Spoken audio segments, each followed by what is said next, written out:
Hello again, everyone, and welcome back to Reddit Aliens. I am John, and as always, thank you so much for being here. Good topic for you tonight. Let's do it. What's your experience with any unexplained phenomenon? Please remember to like, share, comment, hype, listen, and ask for shoutouts. And subscribe. Time travel. A friend of mine was out of his mind on a large quantity of mushrooms while in the woods, and amongst his various word salads, proclaimed that he was on the bridge and 3 of our good friends. It went largely unnoticed as one of many ridiculous things he said. A month later, he and a few friends smoked some potent salvia extract on a bridge in a park near our campus, and he nearly fell over the railing when it hit him. When they picked him up, he was babbling about how he was back in the woods, talking to his mushroom-tripping past self from a month ago, comforting him about the bad trip. None of this surprised anyone until they realized that a month ago he had correctly named the 3 friends present with him on the bridge. Mind you, I was on acid when they returned from the bridge and explained to everyone what had happened, but yeah, time travel, totally.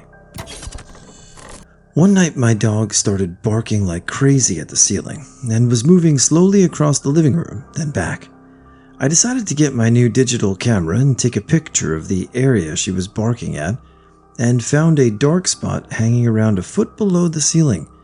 I took another picture and the dark spot was still there, but was a slightly different shape.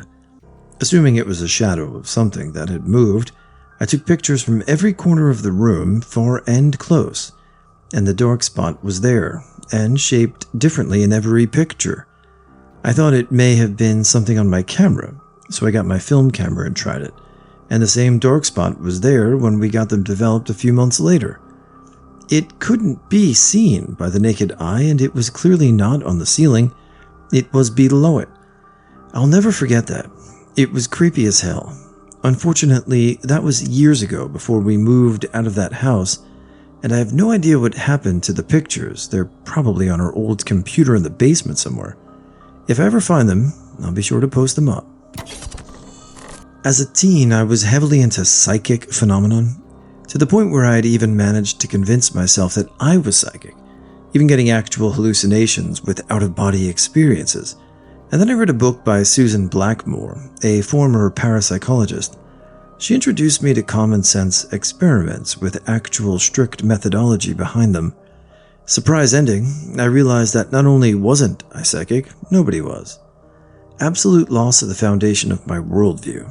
Sure, I wasn't very old, but this had been something that was in the center of how I'd perceived the world for a pretty large part of my young adult life, to the point of influencing not only what I did, but who I hung out with, dated, etc.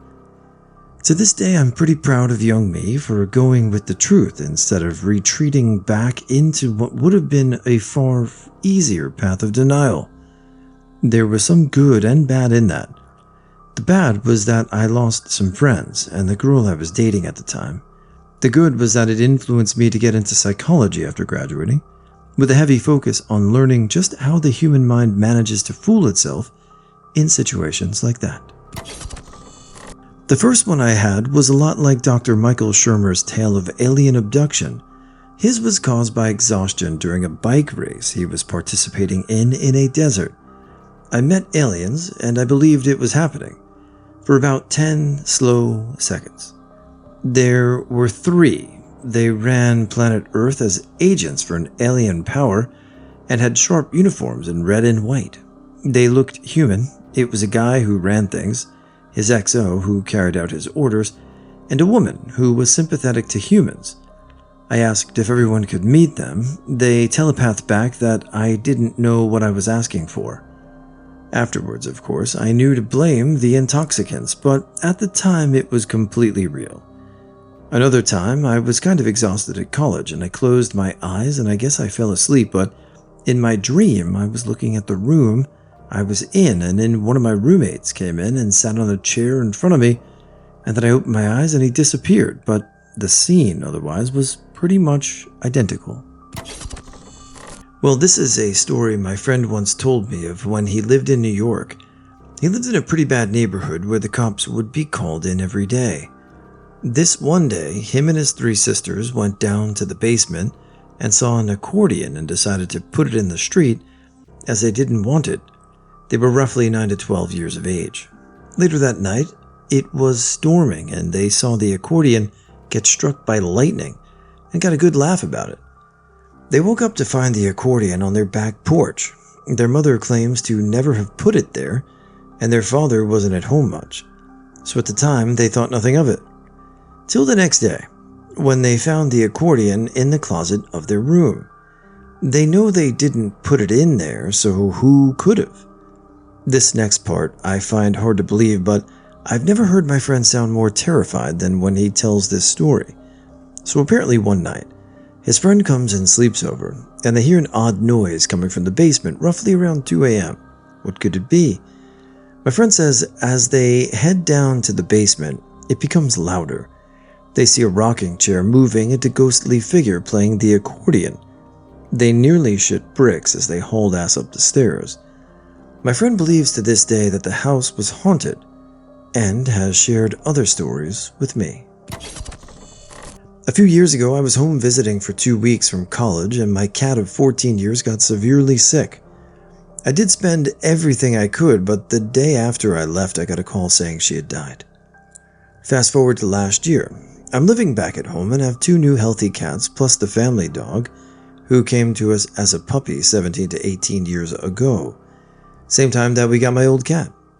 I'd been having weird experiences with animals since my old cat died. Nothing big, just we seemed to connect better. And 2 things happened that year that really freaked me out. I was going on a trip to Canada, again, 2 weeks, and I was putting on my shoes in the living room as my family put bags in the car. My dog and I hadn't had a good relationship for the last decade or so. He bit me in the face when I was a kid, completely my fault.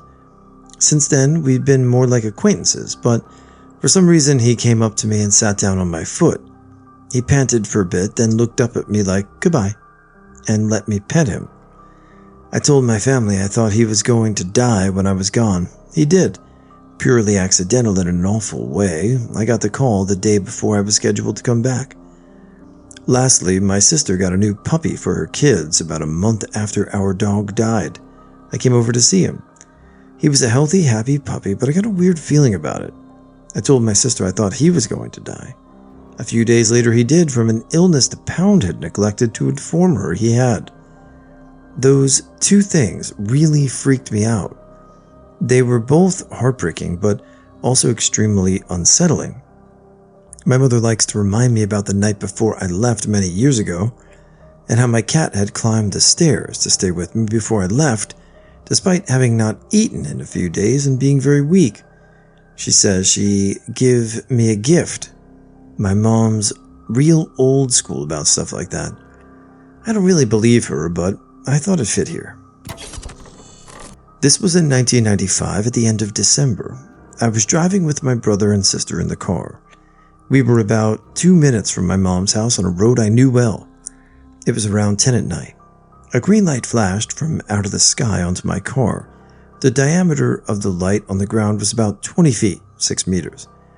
There were 3 flashes that lasted about 1 second, with about a second between them. I was driving about 35 miles per hour, 50 kph, and all 3 flashes were centered on my car. The light was bright enough that it illuminated the whole inside of the car. None of us said anything until we got out of the car at my mom's house, when I muttered something like that was totally insane, and my brother and sister quickly agreed. My mom's house was full of people over for Christmas, but we walked in and said nothing about it. One of the craziest experiences of our lives had just happened 2 minutes before, but we didn't say a word about it. In fact, none of us even remembered it at all. I left to go hang out with friends, and while hanging out I remembered what had happened. When I got back around midnight, I asked my brother and sister if they had said anything about it, and neither one had. They remembered what had happened, but in a "oh yeah" kind of way. We told my mom, and whoever else was still up. The most bizarre part was how none of us remembered it walking into that house full of people. I must have been 12 or something. A couple of friends and I were going up the mountain on a winter day to spend the weekend at a cabin. Someone was having a birthday. On the way, we stopped by an In-N-Out to get some food, but there was a huge line, even by In-N-Out standards. So we ended up leaving that place later than we expected, so we continued driving up, but due to the wait, we didn't even get the altitude the snow started at until it was nightfall. Around dusk, all the young girls in our car suddenly all at once stopped talking. Finally, one of the girls broke the eerie, foreboding silence. "Drive carefully." I don't know why, but I'm getting a really bad feeling, as if something awful is going to happen. 30 minutes later, in the thick of the night, a 3-car pileup happened. One of the cars almost went off the side of the mountain. Luckily, no one was hurt. The front of the car we were in absolutely trashed. It was just so weird. All the girls were talking, singing along to the music, when at the same second, we all stopped singing and talking. Then the feeling we all had. It's one I'll never forget. A combination of a knot in the stomach, plus some kind of bizarre, paralyzing fear. It's as if in the middle of the night, you're suddenly awoken to air raid sirens, and you know the sirens aren't going off for some drill. You know that an air raid is really about to happen. Imagine the fear you'd feel in that situation. That's what the girls and I felt. Due to some VA hospital lab mix-up, my grandfather was given some psych meds that made him say all kinds of weird things. One day he was talking to me when I wasn't there, said he could hear me talking through his bed springs. My mom tape recorded what he said. I wasn't there and didn't know what he said. He died not long after, and the tape recording was put away and forgotten. When I was a religious person, I would usually think prayers, but 3 years after my grandfather's death, I stayed the night in his old room and said my nightly prayers out loud. About a week later, I was searching through the drawers in my mom's room for batteries and found the tape recording my mother had made of my grandfather. On the tape, his responses to me speaking through the bed springs very specifically answered questions in my prayers. I had asked 3 questions, and he gave 3 answers. At the time, I thought of it as God answering my prayers. But technically, it was my grandfather answering my prayers before I'd even asked. My grandfather was a good guy, but no God and displayed no other psychic abilities. What he said could be coincidence, but I like to fancy that it's evidence that time isn't linear. I've had several prophetic dreams, much like other stories here, although mine are always very short, no more than 5 to 10 seconds, and sometimes I don't realize in advance they're a dream of the actual future, as opposed to just some random dream. A future as opposed, a couple of times I've written them down before they happened. It's always pretty boring personal stuff. Me listening to someone talking about something, me watching a movie, me in a place I've not been to before, etc. It's very difficult to prove because usually the real event is about halfway over before I recognize it, and my brain remembers the dream and then catches up with what happens next. One time, I was able to tell a guy what he was about to say. Another time, I knew a car was about to go by, etc. But I've never had one as long and elaborate as the original poster. It's not deja vu, though it's similar. I've had deja vu before, and the feeling goes away after a second or 2 once you realize it. But with a prophetic dream, it's actually just remembering that you already know what's about to happen. So, you guys know how I feel about paranormal stuff, as I've never experienced it, so I'm mildly skeptical yet hopeful that it's more benevolent and benevolent rather, and kind-hearted. Deja vu, though, I think is some type of strange connection that all humans share with either the human experience or life or something, and I put a lot of stock in it. And I think that we have a gut instinct, and I think that we deny it at times, sometimes in relationships, sometimes in life, or just, again, a passing moment, like I feel like something's going to happen, and then it happens. It should be studied more, although it's hard to predict. It's hard to tell when it happens, and then if you said it before or not, you're the only one that really knows. So it's a really fascinating thing to me. What do you guys think about deja vu specifically? Everything else is on the table as well, but that one I think really is. I feel like all of us have had it in some level. So anyway, hope you're well. See you tomorrow. I was traveling, an extended road trip in the 70s, and had car trouble. My clutch started slipping. I didn't have enough money to take it to a shop, and I didn't have any automotive tools, so I walked uptown where I happened to get some coffee and consider my prospects. When crossing a random street, I looked up the block and saw an innocuous brown paper bag sitting on the curb. I had the impression that it contained the tools I needed, but thought that so exceedingly improbable that it's irrational, and continued up to the cafe. But the impression gnawed on me, so I resolved to look on the way back. The sack contained a 3/8 snap-on swivel ratchet, several metric rockets, I had a VW, a compression tester, and a couple of open-end wrenches. Seems like there was something else too, but I don't recall. I did fix the car and kept it running for 10 years, till it finally rusted apart.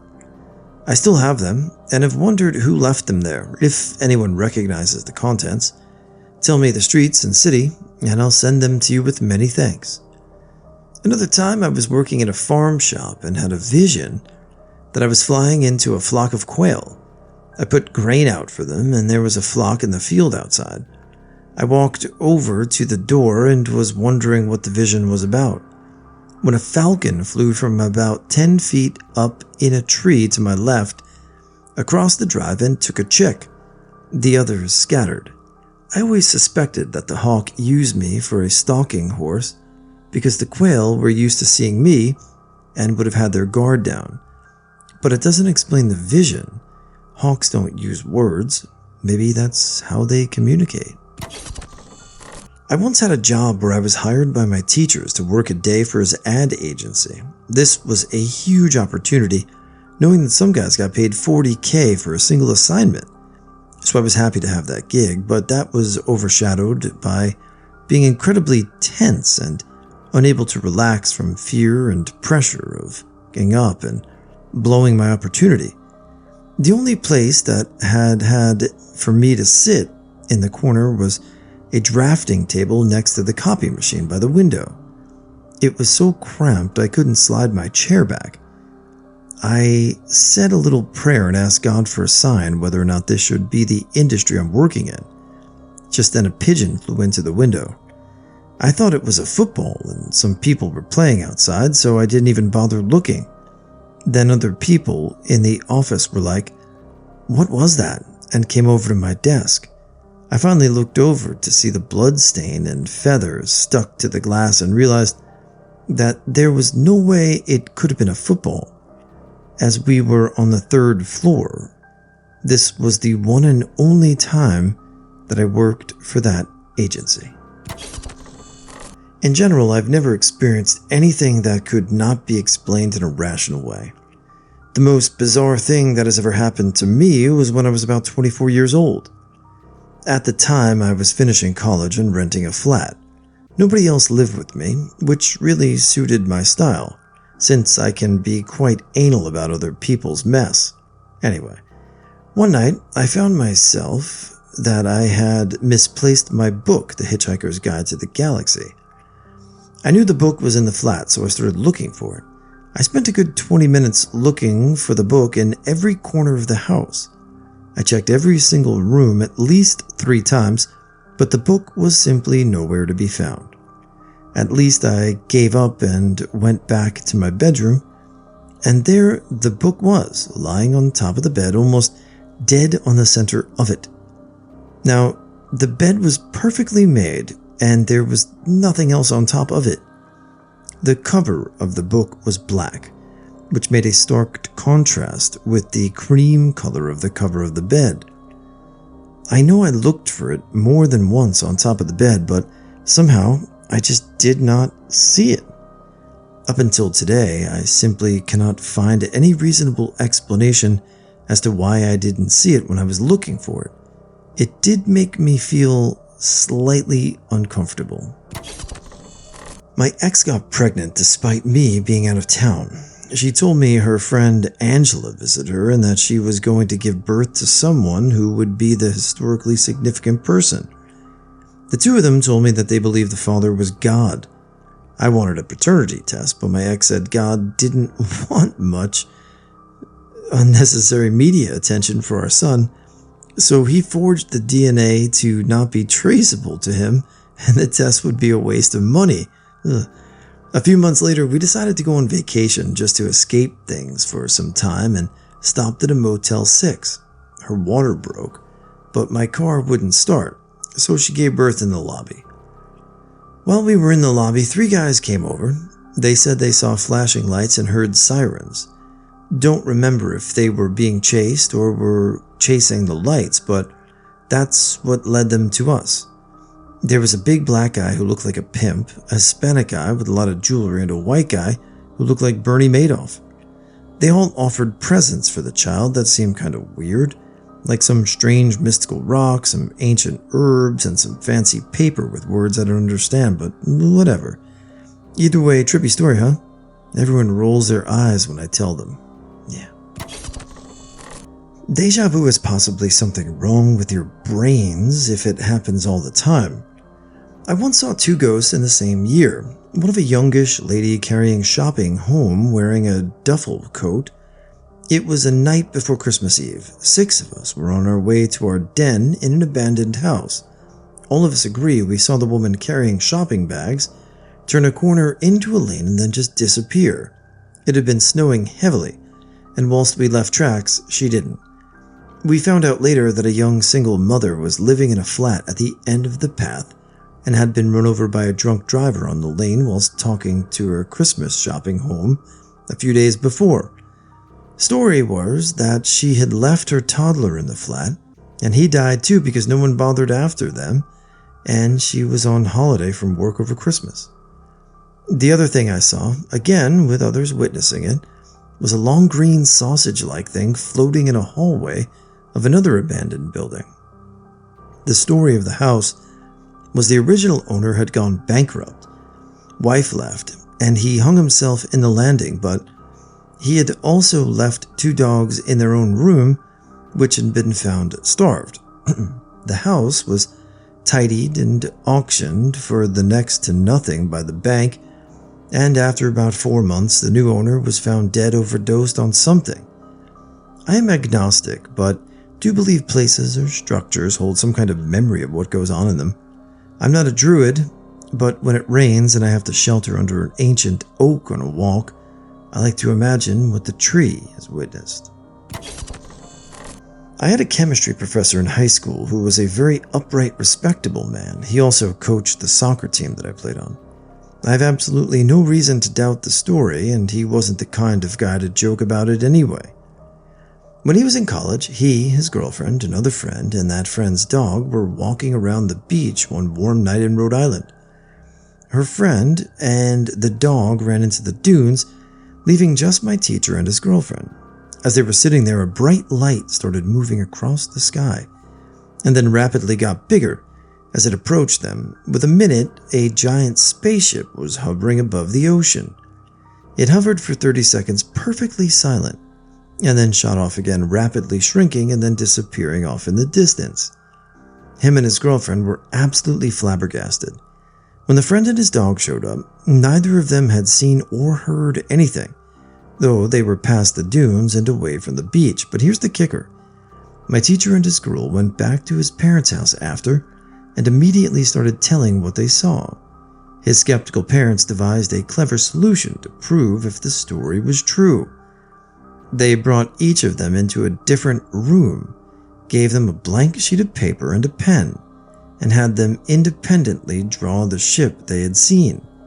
They both drew the exact same picture, with the exact same shape and the ring of lights around the middle, and estimated its width and distance from the shore similarly. At this point, telling our class the story, my teacher drew the ship on the whiteboard for added visual effect, and it was a wide oval with a ring of lights in the middle and a bright light on the bottom. I'm not sure if alien abductions and whatnot are true, but hearing this guy tell the story was extremely impressive, and others I've repeated it to feel the same. I dreamed that I opened my AS level results letter and that I got grades A in ICT, in business studies, C in French, and C in geography.